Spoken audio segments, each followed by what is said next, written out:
So in the previous class we were discussing demography. ठीक है. अच्छा, डेमोग्राफी में हमने लास्ट में क्या डिस्कस किया था? What was demographic transition? Yes और नो? इसके रिलेटेड हमने अभी टर्म्स जो है वो डिफाइन नहीं की थी. ठीक है. Now see there are some terms related. What is demographic transition by the way? What is demographic transition?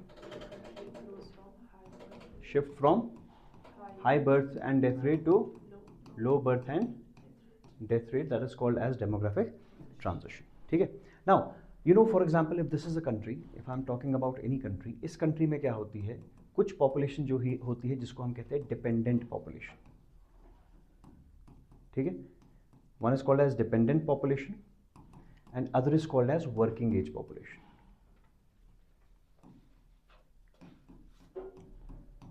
ठीक है. वर्किंग एज पॉपुलेशन जो है वो usually considered from the age of 15 to 64 years. This is what we consider as working age population. इस period में जितने भी लोग आते हैं they are considered to be of working age. इससे नीचे that means from 0 to 14 years and greater than 65 years that's considered to be dependent population. समझ आ गया? कंट्री की एक डिपेंडेंट पॉपुलेशन है और एक वर्किंग एज पॉपुलेशन है. आपको क्या लगता है, मुझे बताइए, एक कंट्री में वर्किंग एज पॉपुलेशन ज़्यादा होनी चाहिए या डिपेंडेंट पॉपुलेशन ज़्यादा होनी चाहिए? ऑब्वियसली वर्किंग एज पॉपुलेशन जो है it should be greater than the dependent population.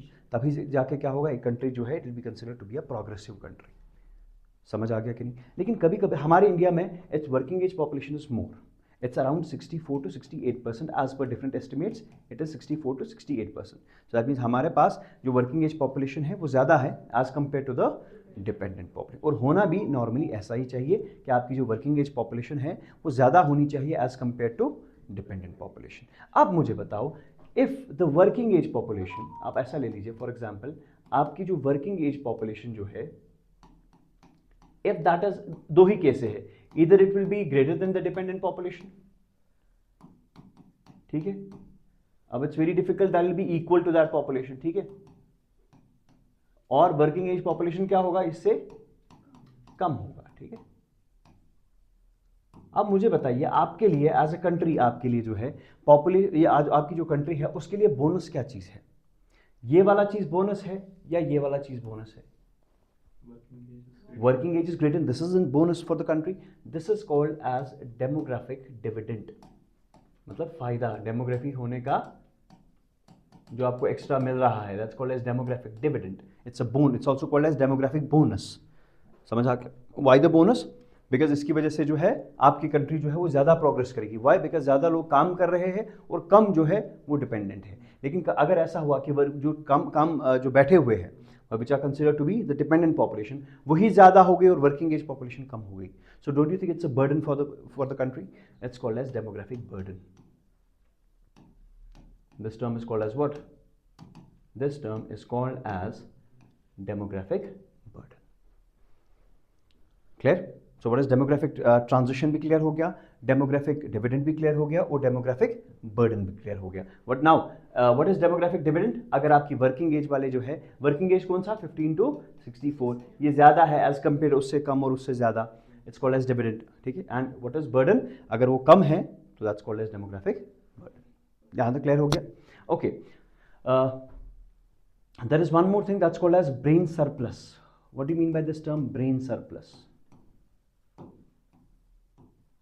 दो चीजें, मे बी ये चीज आपने सुना होगा. One is called as brain drain, other is called as brain surplus. What are these two things? Brain drain किसे कहते हैं और ब्रेन सरप्लस किसे कहते हैं? सिंपल चीज, अगर आपकी ये कंट्री है, ठीक, यहां पर कुछ ना कुछ इंटेलेक्चुअल्स तो होंगे, कुछ ऐसे प्रोफेशनल्स होंगे which are very important for the country. Scientist होंगे, डॉक्टर्स होंगे, हाईली क्वालिफाइड डॉक्टर्स होंगे, ठीक है, एक्सपीरियंस डॉक्टर्स होंगे. अगर किसी कंट्री से वो वाले डॉक्टर्स या वो वाले जो प्रोफेशनल लोग हैं जिसकी वजह से आपकी कंट्री जो है वो तरक्की कर सकती थी, बहुत ज़्यादा तरक्की, वो अगर आपकी कंट्री से निकल रहे हैं, बात समझ लो, that's called as a brain drain. दिमाग बाहर निकला, ब्रेन ड्रेन. ठीक है. जो आपके पास हाईली इंटेलेक्चुअल पीपल थे, they are leaving the country, so that's called as brain drain. लेकिन अगर ऐसा हो रहा है, for example a country like US, वहाँ पर हाईली इंटेलेक्चुअल लोग अलग अलग कंट्री से होके कहाँ जा रहे हैं? यूएस में जा रहे हैं. तो वहाँ पर कंडीशन जो हो रही है, that's called as brain surplus. समझ आ गया? So that means if more and more intellectuals are coming to your country, more and more intellectual people are coming to your country, this is called as brain surplus. I'm not saying more and more people are coming to your country, no, intellectual peoples are coming to your country, this is called as brain surplus. But if they are leaving the country, that's brain drain. समझ आ गया कि नहीं? यहाँ तक clear, simple सी एक language है. Now if I ask you a question that either it is brain surplus or either the intellectuals are coming out of the country or the normal people are coming out of the country, what is the reason for that? क्या reason है कि कोई भी बंदा जो है वो अपनी कंट्री को लीव करेगा, या कोई ऐसा क्यों होगा कि आप किसी कंट्री में जाओगे? कुछ ना कुछ रीज़न तो होगा. There be some reason for that, yes और नो?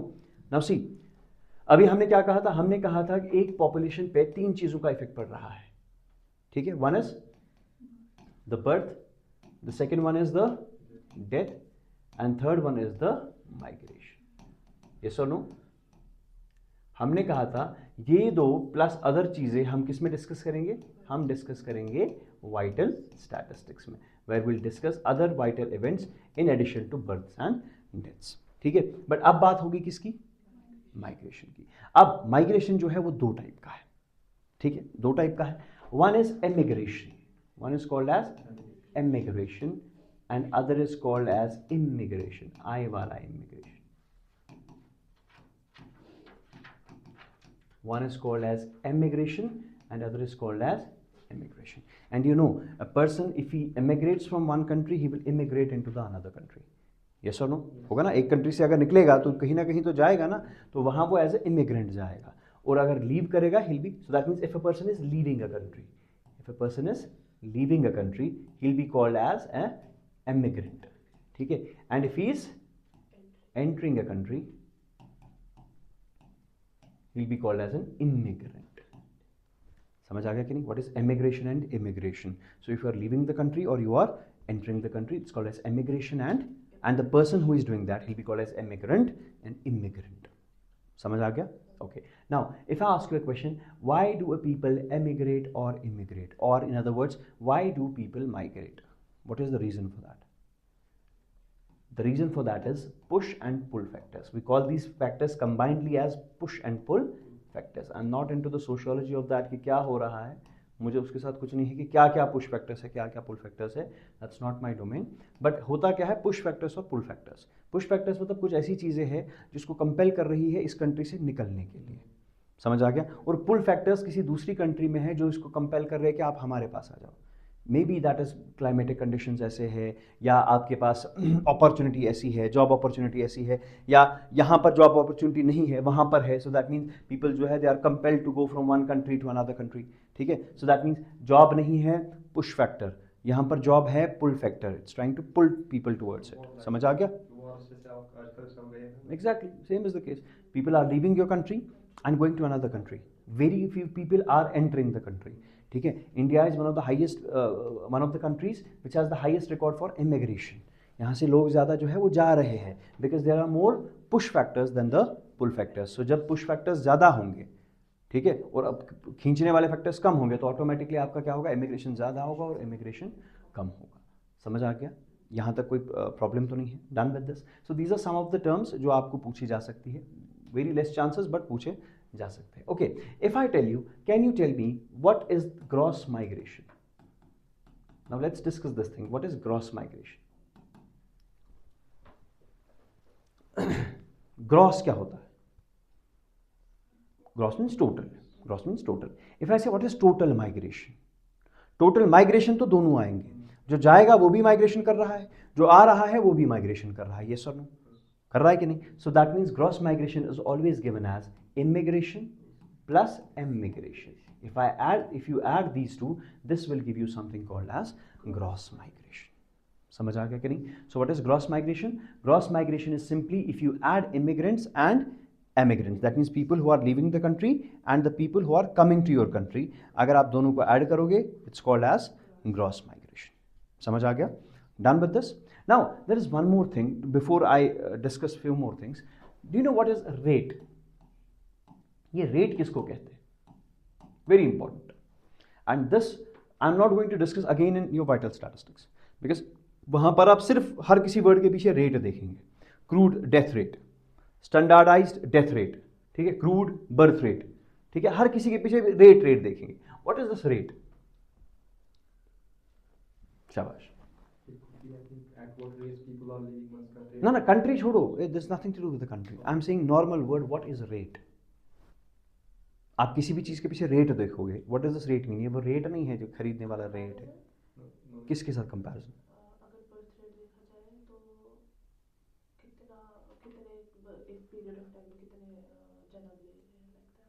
देखो, हाँ, मोर और less we say rate is simply the frequency of an event, जो भी इवेंट होगा, whether that's an event of birth, that's an event of death, ठीक है, occurring. अगर मैं इतना ही लिखूं, for example I talk about this India and I say 20 people are dying, okay 20 people are dying, this is the frequency of how many people are dying. अब ये दूसरी कंट्री है, 7,000 people are dying, forget this India, 7,000 people are dying, 20 people are dying. अब मैं आपको क्या कहोगे, what is the first thing that will come into your mind? आप कहोगे यहाँ पे बहुत लोग मर रहे हैं, ऑब्वियस सी बात है 7,000 लोग मरे, लेकिन मसला ये है यहाँ पर 100 करोड़ लोग हैं, कितने? और यहाँ की आबादी सिर्फ 100 लोगों की है। अब बताओ लोग ज़्यादा कहाँ मर रहे हैं? लोग यहाँ मर ही रहे हैं सारे, समझ आ गया? सो रेट हमें क्या करता है, वो आपको फ्रीक्वेंसी देगा किसी इवेंट की, लेकिन किसी चीज़ के रिलेशन में, ताकि आप एक्चुअली समझ पाओ कि what is the entire scenario. Otherwise आप कंफ्यूज हो सकते हो। If I give you just the nominal values, if I give you a nominal value of 7,000 and I tell you 7,000 people are dying in India, आप बोलोगे ठीक है, but if I say 20 people, आप बोलोगे बहुत कम लोग मर रहे, यहाँ का हेल्थ जो है बहुत अच्छा होगा। But the moment I give you one more thing, मैंने कहा यहाँ 100 लोग हैं, यहाँ 100 करोड़ लोग हैं, अब आप कहने लगे नहीं इस कंट्री में सबसे अच्छा है। Why? Because you are seeing some occurrence with respect to something, जिससे आप कंपैरिजन जो है वो कर पा रहे हो दो चीज़ों के बारे में, and that is something called as frequency of an event occurring in a population with respect to some value, जो आप कहो। समझ आ गया? जब भी आप किसी के बारे में बात करेंगे, आप बोलोगे व्हाट इज द रेट, आप बोलोगे ठीक है, rate is for example what is the rate of death, आप बोलोगे 20 per, now there will be the word this per, and what is this per, कि आप किस चीज के साथ कंपेयर कर रहे हो। You getting the point? समझ आ गया? फॉर एग्जांपल यू समटाइम्स से speed, speed is kilometres per hour, समझ आ गया? For example if person A says मैंने 100 किलोमीटर निकाले, दूसरा बोला 100 ही किलोमीटर निकाले, मैंने 200 किलोमीटर निकाले, तो आपके हिसाब से तेज कौन है? ये 200 वाला, बिकॉज ये ज्यादा चला। बट सवाल ये है कि ये 10 घंटे में चला और ये सिर्फ 1 घंटे में चला, now who is fast? Obviously, because अब आप क्या कर रहे हो, you are seeing this how much he has travelled with respect to something. समझ आ गया? So this is called as rate, not necessary with time, you can see it with respect to anything. But यहां पर for example अगर मैं, late me suppose मैं देखूंगा birth rate, क्या देखूंगा? For example when I calculate birth rate, I say birth rate is equal to number of births divided by total population. For example, I'm not saying this is how to calculate birth rate. I'm saying for example, आपको किसी भी चीज का rate निकालना है, आप rate निकालते हो number of births divided by total population. समझ आ गया? यहां तक क्लियर हो गया? नाउ इसमें भी एक ये चीज है, for example if I say there are 100 people या देयर आर 1000 पीपल, कितनी total population is how much? 1000, and number of births जो हो रही है वो हो रही है 10। समझ आ गया? दो चीजें हैं, एक तो आपको समझ आ गया कि हम किसी भी चीज को रेट में क्यों एक्सप्रेस करते हैं, ताकि हमें समझ आ जाए कि किस रिस्पेक्ट में आप कह रहे हो ये चीज। अगर आप फॉर एग्जांपल मैं कहूंगा कि इमिग्रेंट्स जा रहे हैं एक कंट्री से 100, बट वहां टोटल 110 ही लोग हैं, तो 100 जा रहे हैं, तो वहां का जो इमिग्रेशन रेट है वो बहुत ज्यादा है, इमिग्रेशन ज्यादा नहीं है। देखो इफ यू से इमिग्रेशन ज्यादा है, so that means you are seeing nominal values. अगर आप कह रहे हो इमिग्रेशन रेट ज्यादा है, so that means you are seeing it with respect to something. समझ आ गया? Now for example I am saying birth is 10, total population is 10, so as per this birth rate should be how much? 10 by 1000, so it's how much? 0.001, आ गया ना? 0.001, this is your birth rate. For example, if this is the method of calculating something, birth rate, that is 0.001. लेकिन आप हमेशा देखोगे, अगर आपने देखा होगा, when you talk especially of this vital statistics, you always see two things. One you will say rate, एक तो रेट होगा और उसके बाद एक चीज ऐड हुई होगी, I tell you what is that. For example आपको मैं कहूंगा, for example the death rate, the crude, हमें पता नहीं क्या है अभी, 2 मिनट जो भी है, ठीक है, क्रूड क्या मतलब मुझे नहीं पता, क्रूड ऑयल है क्या है, ठीक है, द क्रूड डेथ रेट, आपको ऐसा होगा the crude death rate in India is 30, ऐसे एक वैल्यू दिया होगा। अभी आपने क्या कहा? रेट होगा, बट इसने क्या लिखा? आपको लगता है आपको ये 30 देख के कुछ समझ आ रहा है? You not be able to understand, कुछ भी नहीं समझ आ रहा आपको। बोलो क्या 30? बिल्कुल भी समझ नहीं आ रहा। अब आप बोलोगे अब क्या करें, मतलब what to do, how to understand? whenever you will see any rate in these vital statistics, you'll always see the birth rate in India, yeah, the maternal mortality rate in India is 24 per 1000, per 100, per 10,000. So every rate has a standardized value that you have to remember. Every rate, and that is usually 1000. आपको बोला जाएगा the birth rate in India is for example 12 per 1000. That means अगर 1000 लोग हैं 12 पैदा हो रहे हैं। अब यहां पर आपको समझ आ गया 12 per 1000 because this is the way to standardise the rate. Birth rate is 12, क्या मतलब 12 पैदा हो रहे हैं, कुछ समझ नहीं आ रहा। समझ आ रहा? इधर जाओ 0.002 पैदा हो 1 हो, क्या कुछ समझ नहीं आ रहा। हम अब क्या बोलते हैं? हम बोलते हैं ऐसे समझ नहीं आएगा। आप बताओ अगर 100 लोग हैं तो पैदा कितने हो रहे हैं? अगर 50 लोग हैं, that standardised value which we use, that is this value per 1000. And that is why whenever I calculate any rate, for example birth rate, yeah, crude birth rate, I'll say crude birth rate is total number of live births. फिलहाल हम directly समझेंगे, अभी हमें कुछ नहीं पता live birth क्या होता है, कुछ भी। Crude birth rate is what total births divided by total population into 1000. So whatever the value you will get that be per 1000 कि 1000 अगर है, आप यहां पर क्या कंसीडर करते हो कि total population now is only 1000. If you देखो, आपने नहीं परसेंटेज तो आपने नहीं पढ़ा ना, वही मसला। अब हम परसेंटेज में क्या करते हैं? For example when we talk of percentage, हम कंसिडर करते हैं कि टोटल कितना है आपके पास। टोटल आपके पास 100 है। फॉर एग्जांपल आपने लाए 500 नंबर, 400 नंबर 500 में से। आपने लाए कितने थे? 500 में से। But we say no, let's standardise it to 100, 80%. So that means you are getting 80 out of 100. 100 तो था ही नहीं. So you are considering total marks as 100. So in percentage, you consider total marks as, but in case of different rates, what you'll say, if I say crude birth rate, you consider the total population as 1000 and get the values. If I say crude birth rate is 53, it means 53 births per 1000 population. हर 1000 में 53 लोग जो है वो पैदा हो रहे हैं. For every 1000 people, a death rate है आपके पास 172. So that means per 1000, if there are 1000 people, out of this 1000 people, 172 are going to die. Again next 1000, 172, again 1000, 172. तो 172 कांस्टेंट रहेगा. समझ आ गया? इट डजंट मीन कि ओवरऑल पॉपुलेशन में 172 मर रहे हैं, नहीं. That depends upon the standardised value. ठीक है? For example maternal mortality rate, आपको क्या लगता है नॉर्मल डेथ रेट ज्यादा होगी, मतलब डेथ, नॉर्मल डेथ ज्यादा होगी कि मैटरनल मोर्टेलिटी ज्यादा होगी? नॉर्मल डेथ ज्यादा, मैटरनल मोर्टेलिटी बहुत कम होगी. तो जो चीजें बहुत कम होती है उसका स्टैंडर्डाइज्ड वैल्यू हम ज्यादा लेते हैं. We say per 10,000 births कितने हो रहे हैं? Because if I say per 100, it will be 0.001. If I say per 1000, it will be 0.01.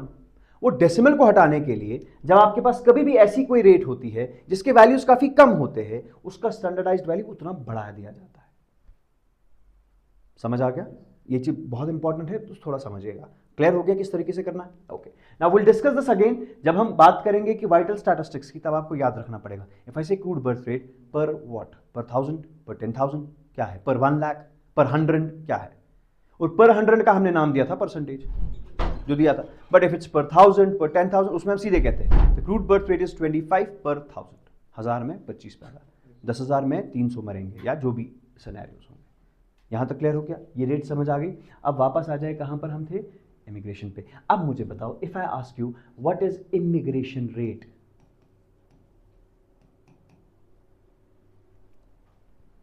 Now tell me how will classify immigration rate. आप किसको कहेंगे कि इमिग्रेशन रेट जो है वो किसके बराबर होगा? या आई वाला इमिग्रेशन या ई वाला इमिग्रेशन, आपकी जो मर्जी. रेट है तो कुछ ना कुछ होगा ना किसी एक्सप्रेस. अच्छा पहले मुझे एक बात बताओ, इमिग्रेशन आपको समझ आ गया? इमिग्रेशन मतलब लोग आ रहे कि जा रहे हैं? आ रहे हैं. इमिग्रेशन लोग जा रहे हैं. What is gross migration? What is gross migration? Very good, that is this 1 + 2, immigration plus emigration. समझ आ गया? Can you tell me what is net migration? Gross में ऐड होता है, नेट में हमेशा सब्ट्रैक्ट होगा, हमेशा सब्ट्रैक्ट होगा. So instead of doing immigration plus emigration, you will do immigration minus emigration. Yes और नो?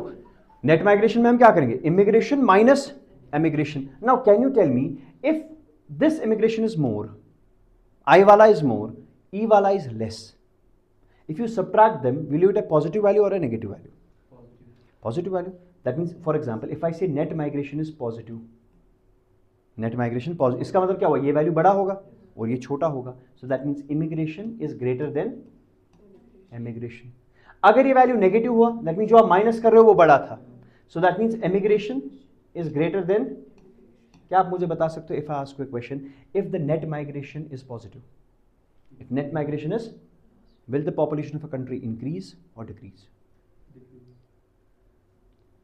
मतलब आई मीन्स व्हाट? आ रहा है. I means entering, E means exit, leave. ज्यादा आ रहे हैं, कम जा रहे हैं. I am ignoring all other factors. Birth death 2 minute के लिए छोड़ दो. आप मुझे बताओ, अगर इमिग्रेशन ज्यादा हुआ, एमिग्रेशन कम हो रहा है, so population going to increase. What about if it's negative? That means emigration जा कम रहे हैं, जा ज्यादा रहे हैं, समझ आ गया, और आ कम रहे हैं, the population is going to. समझ आ गया? यहां तक क्लियर हो गया? This is how we can relate immigration and emigration with this word of net migration. समझ आ गया? इमिग्रेशन भी क्लियर हो गया था, एमिग्रेशन भी. ग्रॉस माइग्रेशन में ऐड, नेट माइग्रेशन में सब्ट्रैक्ट, लेकिन क्या? आई माइनस ई. ठीक है, immigration minus emigration. So if it is positive, it means immigrants ज्यादा है, एमिग्रेशन कम हो रही है, लोग ज्यादा आ रहे हैं, कम निकल रहे हैं, सो पॉपुलेशन बढ़ेगी. ठीक है, लेकिन अगर उल्टा हो गया तो पॉपुलेशन कम हो जाएगी. समझ आ गया? एंड फॉर एवरी, जो मैंने यहां पे लिखा, चाहे immigration, emigration, gross migration, net migration, आप हर किसी का रेट निकाल सकते हैं. क्या निकाल सकते हैं? रेट. पहले वाले का क्या निकलेगा? इमिग्रेशन रेट और rate of immigration. Another one will be emigration rate और रेट ऑफ एमिग्रेशन. उसके बाद ग्रॉस माइग्रेशन रेट और rate of gross migration. And another will be net migration rate. ये हर किसी चीज का रेट निकलेगा. और जब भी रेट किसी चीज का निकालते हो, आपके 2 चीजें पता होनी चाहिए. पहला चीज, किस रेस्पेक्ट में निकालोगे, नीचे क्या रखोगे, और फिर एक्सप्रेस किस में करोगे, what is the standardised value, 100 में, 1000 में, 10,000 में, किस तरीके से एक्सप्रेस करोगे. समझ आ गया? यहां तक क्लियर? अब देख लो, इमिग्रेशन रेट किसके बराबर है? हम बोलेंगे कितने इमिग्रेंट्स है, number of immigrants divided by total population. हमेशा इन सब रेट्स में डिनोमिनेटर में आपका क्या रहेगा? What is the total, leaving that standardised value. क्या आप मुझे सबका निकाल सकते हैं? इसका क्या होगा? Number of immigrants bye total population. इसका क्या होगा? Gross migration divided by total population. इसका क्या होगा? Net migration divided by. लिख लो जल्दी से, उसके बाद हम स्टैंडर्डाइज्ड वैल्यू देखेंगे. शाबाश.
डन. सिंपल है, कुछ करना नहीं है इसमें, कुछ लिखना है. इसमें क्या आ जाएगा? Number of emigrants divided by total population. इसमें क्या आ जाएगा? ग्रॉस माइग्रेंट्स डिवाइडेड बाय, और इसमें क्या आ जाएगा? Net migrants divided by. And for every rate the multiplication factor is 1000. Remember the rate, उसका डिनोमिनेटर और उसका स्टैंडर्डाइज्ड वैल्यू, बस that's done. And usually you will see there will always be a value of 1000. ठीक है, हर 1000 में कितने लोग migrate कर रहे हैं. और अलग अलग चीज़ों के लिए इस्तेमाल होता है, बट दैट्स नॉट अ और यहाँ पे काम नहीं है उसका, ठीक है, अदरवाइज फिर इससे निकलेंगे ही नहीं, ठीक है। Will start understanding the theories of migration, but this is important, कुछ चीज़ें हैं, बहुत सिंपल चीज़ें हैं, that's why it's better to take up these things. So for every, the standardized value is what? 1000. If I say, for example, net migration is 23, you'll say 23. That means out of 1000 people, 23 will migrate. 23 are net migrants. If I say, for example, 562 is the immigration rate. मतलब अगर 1000 लोग India में हैं, 562 migrate कर रहे हैं, समझ आ रहे हैं, और क्या कर रहे हैं, आ रहे हैं हमारे पास, ठीक है. If I say for example immigration rate is 32, will say 32 लोग जा रहे हैं अगर हमारे पास 1000 लोग टोटल है. दैट मीन्स टोटल पॉपुलेशन को आप किस में कर रहे हो, 1000 में ले रहे हो, ताकि आपको समझना भी इजी हो जाए और कैलकुलेशन भी आपकी इजी हो जाए कि हाँ 32 लोग आ रहे हैं. But if I say for example total immigrants in the country are 2.86 lakhs, आपको कुछ हाँ ठीक है इतने जा रहे हैं, बट थे कितने, not be able to express the things, ठीक है. अच्छा एक चीज़ है before we end up this is all about demography, ठीक है, बस एक हल्का सा चीज़ which you need to understand. For example अब आप माइग्रेशन कर रहे हो, एक कंट्री में ही माइग्रेशन कर रहे हो. It's not necessary now every person doesn't migrate from India to any other country और from any other country to India. Let's go from state to state migration, या एक जगह से दूसरी जगह माइग्रेट कर रहे हो, ठीक है. फॉर एग्जाम्पल ये आपका इन्यूमरेटर एक आया, ठीक है, ये आपको पूछेगा बताइए what is your place of residence, मतलब what is your place of birth, ठीक है. आप कहोगे सर मेरा प्लेस ऑफ बर्थ जो है, late me suppose it is place x, ठीक है, और late me suppose the place of birth is what, Srinagar, ठीक. लेकिन जो आपकी प्लेस ऑफ एन्यूमरेशन है, जहां ये आपसे सवाल पूछ रहा है, बट एट जब आपसे एन्यूमरेट कर रहा है आपको, at that time you were in let me suppose Badgaon, ठीक. So can I say place of birth is not same as place of enumeration. आप जहां पैदा हुए थे that is different as place of enumeration is different, ठीक है. या तो आपको ये पूछता है कि asks you 3 questions, what is your place of last residence, और इस सेंसस में भी ऐसा होगा, अगर आप रुकेंगे थोड़ा सेंसस के टाइम पे you will see what is your place of last residence. आप लोग दिल्ली, पिछली बार जब आपका सेंसस हुआ था आप कहाँ थे, दिल्ली में था तब, ठीक है. And what is your place of enumeration now, late me suppose it is Srinagar. आज आपको या लेट मी सपोज बड़गाम में ही जो भी है. सो can I say place of last residence is not same as place of enumeration, और it can be like this, place of birth is same as place of enumeration, तो problem ही नहीं है कोई. या प्लेस ऑफ लास्ट रेजिडेंस भी वही है और आपकी प्लेस ऑफ एन्यूमरेशन भी वही है. समझ आ रहा है कुछ, 4 ही तो कंडीशंस है. If I take place of birth, place of last residence and place of enumeration, यही 3 चीजें तो बन सकती है. समझ आ गया. या तो आपकी प्लेस ऑफ बर्थ और प्लेस ऑफ एन्यूमरेशन आज की डेट की सेम नहीं है, या आप पिछला जो आपका रेजिडेंस था दैट वाज डिफरेंट और आज का रेजिडेंस डिफरेंट है. Now our census categorises these two as migrants. ये दोनों को क्या कंसिडर कर रहा है, एज माइग्रेंट. जिसका प्लेस ऑफ बर्थ और प्लेस ऑफ एन्यूमरेशन सेम नहीं होगा उसको भी ये कहता है क्या, माइग्रेंट. और प्लेस ऑफ लास्ट रेजिडेंस, जो प्लेस ऑफ लास्ट रेजिडेंस की है, that is also not same as place of enumeration. अब आपको प्लेस ऑफ एन्यूमरेशन समझ आ गया, what is place of enumeration. It mean जहां ये आपसे डिटेल्स करेक्ट करेगा. What is place of birth, जहां पे पैदा हो जाएगा. And what is place of last residence, जहां पर इसने पिछली बार आपसे सवाल पूछा था. And he names that person. ये बोल रहा है कि आपके पास जो पहला वाला क्लॉज है, ये वाला केस जहां पर प्लेस ऑफ बर्थ यहां पर सेम नहीं है, these are called as life time migrants. These are called as what, life time migrants. And census uses this word life time migrant. They will categorise you as what, life time migrant. So what is a life time migrant, शाबाश, जहां पर place of birth different होगा, ठीक है. And he calls the second one as place of last residence migrants. Place of last residence. So he categorises 2 migrants. या तो आपका migrant life time migrant होगा, अब देखो, या तो होगा प्लेस ऑफ लास्ट रेजिडेंस वाला माइग्रेंट, जो पिछली बार से इस बार आप वहां नहीं मिलेगा. So place of last resident migrant और life time migrant. Life time migrant means, अब देखो यहां से हमें क्या पता चल रहा है, डू यू थिंक इससे कुछ इंफॉर्मेशन आपको मिल रही है. यहां से यूजुअली क्या होता है, देखो प्लेस ऑफ बर्थ इसका कुछ और था, आज वो नहीं है. So that means this is a long time migrant. इसने पता नहीं कभी भी माइग्रेशन किया होगा, लेकिन इसका हमें लगता है ये फ्रीक्वेंट माइग्रेंट है, मतलब इसने बहुत रिसेंटली माइग्रेट किया है. So that's why our census places these 2 migrants as what is lifetime migrants and what is place of last residence. And this census also will see a special feature. वो क्या देखेगा कि अगर आप migration कर रहे हो, मतलब आपका लास्ट रेजिडेंस और प्लेस ऑफ एन्यूमरेशन सेम नहीं है, सो दैट मीन्स आपने माइग्रेशन किया हुआ है। हम देखेंगे कौन सा माइग्रेशन किया हुआ है। Is it rural to rural migration, पहले रूरल एरिया में थे अब भी रूरल एरिया में हो, या रूरल में थे अर्बन में आ गए, या अर्बन में थे अर्बन में आ गए, या अर्बन में थे रूरल में आ गए। समझ आ गया? इट विल ऑल्सो सी कि हमारे पास माइग्रेशन कैसी हो रही है, किस टाइप की migration. Is it rural to rural migration, क्या आप पहले किसी और रूरल एरिया में थे अब किसी और में हो, या पहले आप रूरल में थे फिर अर्बन में आ गए, या आप अर्बन में ही थे अर्बन में ही गए, या अर्बन में थे कि रूरल में आ गए। उससे हमें शिफ्ट होता, जो हमने कहा आपको कि लोग जो है वो माइग्रेट यूजुअली करते हैं फ्रॉम अर्बन टू रूरल, और मैंने आपको कहा था आगे आने वाले टाइम में it will be from rural to urban to, they check this phase. नहीं, ऐसा तो नहीं हो रहा है जो आप कह रहे हो urbanisation. Urbanisation means people from rural migrate to, कहीं ऐसा तो नहीं अब उल्टा हो रहा है।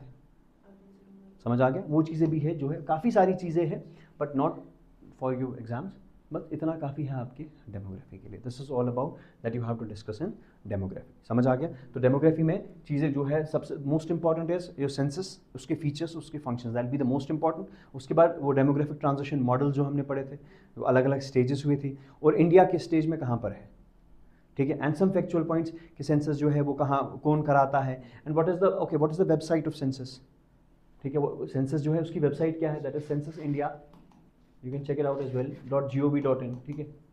दिस इज द URL जिस पे आप सेंसस की डिटेल जो है वो दे सकते हैं, ठीक है, censusindia.gov.in, या जो भी काफ़ी सारी चीज़ें, जितनी भी फैक्चुअल पॉइंट्स इसके अलावा जो है जो आपकी GS में होगी, I will try to no sum up that and give it to you, ठीक है, because that will become very important as well. Migrants आ गया, टर्म्स भी आ गई, एमिग्रेशन डिफरेंट रेट्स।